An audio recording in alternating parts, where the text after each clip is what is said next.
Hello everyone, this is Navneet Pandey. Welcome you all in my YouTube channel Learn English with Flint.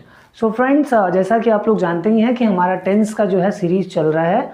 उस tense के series में आज हम लोग बात करने जा रहे हैं फ्यूचर कंटिन्यूअस टेंस की। सबसे पहले आप लोगों को ये जानना बहुत ज़रूरी है कि फ्यूचर कंटिन्यूअस की जो हमारी पहचान क्या है। देखिए यहाँ पे बेसिकली बहुत सारे टीचर्स आपको यही बताते हैं कि जिस वाक्य के अंत में रहा होगा, रही होगी, रहे होंगे, वो फ्यूचर कंटिन्यूअस टेंस कहलाता है। बट फ्रेंड्स, ये आधा अधूरा है, ठीक है। चलिए इसको और अच्छे से समझते हैं। तो जो हमारा फ्यूचर कंटिन्यूअस टेंस है, पहले यहाँ पे ये चीज़ देखने वाली बात है। मैं पहले भी फ्यूचर इंडेफिनिट के वीडियो में आपको बता चुका हूँ। फ्यूचर का मतलब इमेजिनेशन। इमेजिनेशन का मतलब क्या होता है कि जो चीज़ केवल और केवल हमें क्या कर रहे हैं, हम इमेजिन कर रहे हैं, जो रियलिटी में अभी नहीं है, रियलिटी में होगा, ठीक है। तो वहाँ से ये फ्यूचर और फिर कंटिन्यूअस। ऐसा चीज़, ऐसी कोई क्रिया जो हमारे इमेजिनेशन में कंटिन्यूअस है, वो चीज़ है फ्यूचर कंटिन्यूअस। यहाँ पे इसीलिए देखिए मैंने लिखा है कंटिन्यूटी इन इमेजिनेशन, कि इमेजिनेशन में कोई चीज़ कंटिन्यू है, ठीक है। चलिए एग्जाम्पल के थ्रू मैं समझाता हूँ, आपको और अच्छे से समझ में आएगा। जैसे जो सिंपल फॉर्मूला है, इसमें क्या किया जाता है, सबसे पहले सब्जेक्ट यूज़ करते हैं, सब्जेक्ट के बाद हम विल या शैल यूज़ करते हैं, क्योंकि फ्यूचर की बात है, फ्यूचर विल और शैल के बिना अधूरा है, ठीक है। सब्जेक्ट, उसके बाद विल शैल, उसके बाद बी लगा देते हैं। बी क्यों लगाते हैं? कंटिन्यूटी के लिए बी फॉर्म जरूरी है। बी फॉर्म के लिए यहाँ पे बी खुद ही आया है, ठीक है। Subject plus will shall plus be plus verb में आईएनजी, कंटिन्यूस प्रोसेस में आईएनजी 100% आना है। उसके बाद ऑब्जेक्ट, ठीक है। अब एक सेंटेंस देखिएगा, जैसे ये सेंटेंस मैंने यहाँ पे लिखा है सगुन खाना खाती होगी। सेंटेंस मैंने लिखा सगुन खाना खाती होगी, लेकिन आपने पहचान देखा जिस वाक्य के अंत में रहा होगा, रही होगी, रहे होंगे, ठीक है। तो ये मत सोचिएगा कि जिस वाक्य के अंत में रहा होगा, रही होगी, रहे होंगे, केवल वही फ्यूचर कंटिन्यूअस है। बस आपको क्या देखना है कि हमारे इमेजिनेशन में वो काम चल रहा है कि नहीं। जैसे मैं आपसे पूछूं, आपका भाई इस समय क्या करता होगा, तो अगर आपका भाई आपके पास नहीं है तो आप इमेजिन करेंगे और आप कहेंगे कि वो मैदान में खेलता होगा, या वो पढ़ता होगा, या वो सोता होगा, क्योंकि आप श्योर नहीं हैं। आपकी थिंकिंग पावर जो कह रही है वही चीज़ आप कह रहे हैं, वो रियलिटी नहीं है।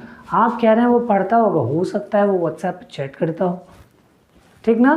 तो इसलिए यहाँ पे याद रखिएगा, ये इमेजिनेशन की बातें हैं, और ये रहा होगा, रही होगी, रहे होंगे के अलावा भी होते हैं। यहाँ पे देखिए सगुन खाना खाती होगी। सगुन खाना खाती होगी मैं कहूँ, या सगुन खाना खा रही होगी, ये दोनों सेंटेंस सेम है, याद रखिएगा, ठीक है। और इन दोनों सेंटेंसेस की इंग्लिश भी सेम ही होगी। जैसे यहाँ पे देखिएगा, सगुन के लिए यहाँ पे सब्जेक्ट हमारी सगुन थी, तो सगुन के लिए हमने सब्जेक्ट सगुन यूज़ किया। उसके बाद विल शैल लगाना है, तो सगुन के साथ हमने विल लगा दिया। उसके बाद बी लगाना था, यहाँ पे बी हमने लगाया। उसके बाद वर्ब में आईएनजी, ईट में आईएनजी लगाया, वर्ब हमारा ईट था। उसके बाद क्या खा रही होगी, ऑब्जेक्ट हमारा था खाना, तो फूड लगा दिया। तो इस तरीके से सेंटेंस क्या बन गया, सगुन विल बी ईटिंग फूड। इतना सिंपल सा सेंटेंस था, ठीक है। और कुछ एग्जाम्पल देख लेते हैं। जैसे मैं कहूँ मेरा दोस्त खेलता होगा, या मैं कहूँ मेरा दोस्त खेल रहा होगा, ये दोनों सेंटेंसेस सेम है। मेरा दोस्त खेलता होगा या खेल रहा होगा। इंग्लिश में क्या कहेंगे, my friend will be playing. और एग्जाम्पल देख लेते हैं, वह नाचता होगा, आप क्या कहेंगे, वह नाचता होगा या वह नाच रहा होगा। इंग्लिश क्या बनाएंगे, ही विल बी डांसिंग, ठीक है ना। तो इस तरीके से आप सिंपल सेंटेंसेस बना सकते हैं। चलिए अब बात करते हैं हम लोग नेगेटिव सेंटेंस की।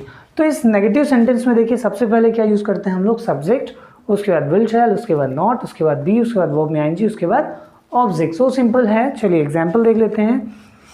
वे लोग मैदान में नहीं खेल रहे होंगे, क्योंकि नेगेटिव फॉर्म है तो नहीं लगना बहुत ज़रूरी था, ठीक है। अब इसमें करना क्या है, विल नॉट बी हमें यूज़ कर देना है सब्जेक्ट के बाद। तो वही चीज़ देखिए हमने यहाँ पे यूज़ भी किया, सब्जेक्ट हमारा था वे लोग के लिए दे यूज़ कर दिया गया, दे के बाद यूज़ किया गया विल नॉट बी। बहुत लोग यहाँ पे मैंने देखा स्पोकन इंग्लिश में कन्फ्यूज़ होते हैं, और वो उनका कन्फ्यूजन क्या है, वो बेसिकली बोलते हैं दे विल बी नॉट। तो याद रखिएगा, दे विल बी नॉट हमेशा रॉन्ग सेंटेंस माना जाएगा। राइट सेंटेंस है दे विल नॉट बी, तो इसलिए मैंने यहाँ पे लिखा है, देख लीजिएगा, they will not be playing, कहाँ पे, मैदान में, in the field. So simple. चलिए इंटरोगेटिव की बात करते हैं। इंटरोगेटिव में क्या हो जाएगा, विल शैल सबसे पहले, उसके बाद सब्जेक्ट, उसके बाद बी, उसके बाद वर्ब में आईएनजी, उसके बाद ऑब्जेक्ट। ठीक है, अब यहाँ पे देखिएगा सेंटेंस कह रहा है क्या वह सो रहा होगा। इंटरोगेटिव है तो भाई यस और नो टाइप क्वेश्चन लेना ही पड़ेगा। तो ये सेंटेंस था क्या वह सो रहा होगा। तो इन सेंटेंसेस में विल शैल को सबसे पहले रखते हैं, हमने रख दिया विल शैल के बाद सब्जेक्ट, उसके बाद बी, उसके बाद आईएनजी लगा। So simple. एग्जाम्पल देख लेते हैं, यहाँ पे लिखा क्या, विल ही बी स्लीपिंग, क्या वह सो रहा होगा। ठीक है, और एग्जाम्पल देख लेते हैं ताकि और अच्छे से समझ में आए।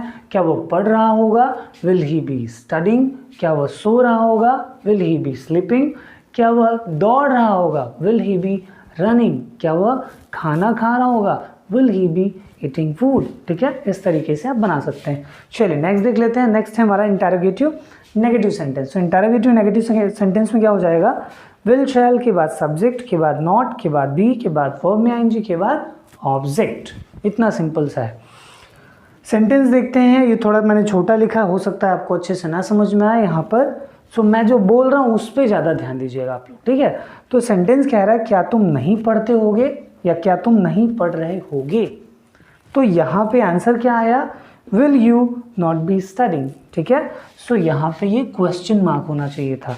So will you not be studying. ठीक है, तो ये हमारा इंटरोगेटिव नेगेटिव सेंटेंस हो गया। चलिए अब WH वर्ड की बात करते हैं। अब WH वर्ड में क्या हो जाता है, देखिएगा, सबसे पहले हम WH वर्ड लगाते हैं, उसके बाद जो भी हमारा इंटरोगेटिव फॉर्मूला है, यही फॉर्मूला हमें सेम टू सेम वहाँ पे अप्लाई करना रहता है। ठीक है, इसलिए मैंने लंबा चौड़ा नहीं लिखा, मैंने सीधा सीधा लिख दिया इंटरोगेटिव फॉर्मूला, दैट्स इट। एक एग्जाम्पल देखते हैं। एग्जाम्पल कह रहा है वे लोग क्या क्या खाते होंगे। तो वे लोग क्या क्या खाते होंगे, यहाँ पे जो हमारा क्या क्या है यही हमारा WH वर्ड है।